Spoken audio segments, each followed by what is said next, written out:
com destino a Salvador. Embarque na plataforma 4.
Chapter 1. The Old Frequency.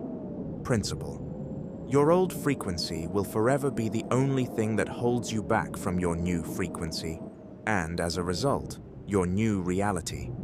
The moment you begin the journey of creating your desired reality, you threaten the existence of something you never knew existed, and that is your old frequency.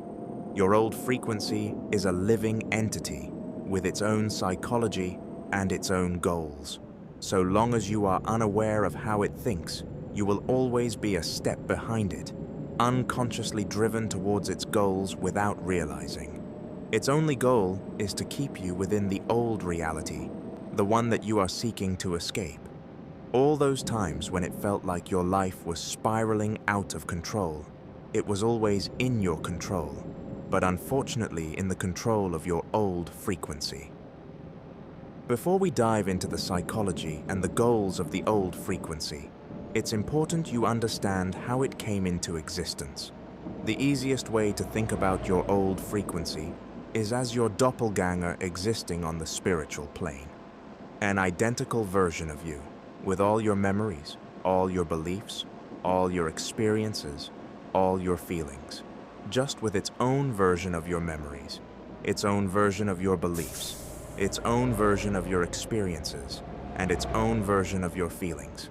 It doesn't exist physically as you do, because it resides in the spiritual plane, hence why it has the ability to affect your reality, because before anything can exist physically, it must exist vibrationally. Unfortunately, since to the ego anything that cannot be seen does not exist, the old frequency often damages your reality without you ever even knowing. It is created out of what is called thought forms. The easiest way to conceptualize thought forms is to see them as stones representing mental and emotional energy. Imagine that every time you repeat a particular line of thinking or feel a particular emotion, a stone is placed on the ground, forming a pile. Studies have shown the average person has anywhere from 6,000 to 60,000 thoughts a day. Over time, those piles turn into mountains. Every repeated thought and emotion are a building block in the creation of an entity that will seek to exist based on what it was made from. A couple of examples should highlight this more clearly. Take the person who repeatedly complains they are unlucky. Life doesn't go their way, and they think to themselves, "Why me? Why always me?" Note that the idea of life not going your way is an illusion. Life is always going your way. You're just unaware of your path. This repeated mental and emotional energy creates an entity. Guess what that entity's goal is? To make them unlucky. It's natural for us to wonder why the mind would do this. Does it hate me? Why is it trying to ruin my life? The entities we create are like giving birth to a blind intelligence. It is made by us and becomes addicted to the thoughts and emotions it is breastfed. In the instance of the unlucky individual, the emotions that made and breastfed the entity were frustration, irritation, anger, apathy, sadness, and depletion. The entity is like a spiritual parasite.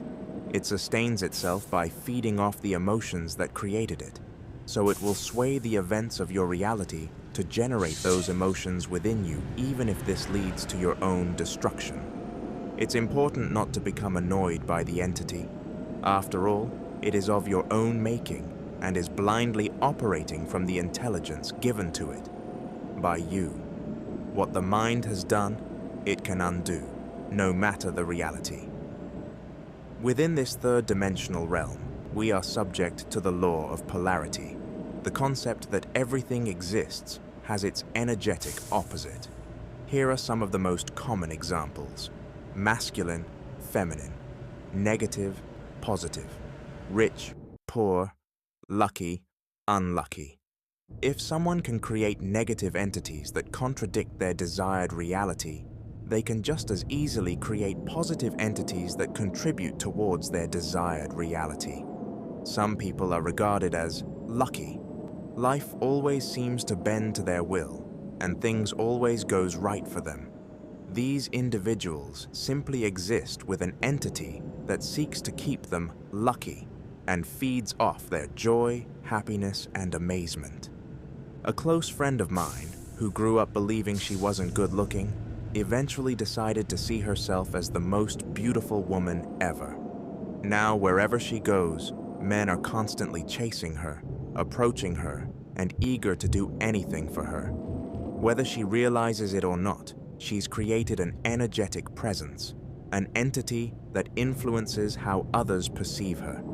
This entity is sustained by the thoughts and emotions she holds about herself, and in turn, it reflects those beliefs back through the way others respond to her. As you go through life, you're going to have many different phases, and in every one, an entity is created that will seek to maintain that phase. If you're financially struggling, there is an entity that seeks to maintain that. If you're in a bad relationship, there is an entity that seeks to maintain that. If you're unfit, there is an entity that seeks to maintain that. The old frequency is directly connected with the old version of you, which is directly connected with the old reality, the very one you're trying to escape. Until you know how your old frequency thinks, you will be a step behind it every time without ever knowing why. Understanding its aim is imperative. The goal of the old frequency is simple, and that is to exist. The old version of you will stop at nothing, even if it means your destruction and total misery, to shift from the spiritual to material. Ultimately, like other spirits or entities, it wants to become one with your reality. I can't emphasize this enough. It will do whatever takes.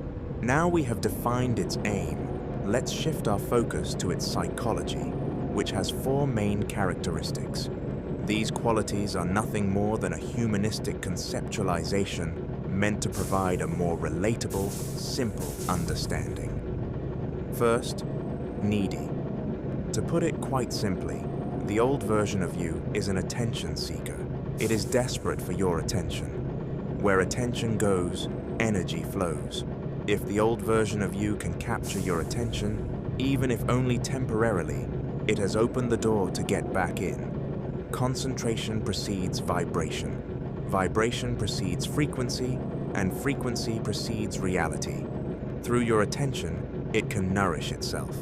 Focus is a centralization of energy, and the old version of you knows this, so it will sway events, circumstances, conditions, and even people in your reality to reflect the old reality, all to get you to redirect your energy towards it, specifically your emotional energy. Emotion is energy, so it'll always seek to extract it in a manner reflective of what you've got it accustomed to. The old frequency must feed, and it will do so at any cost.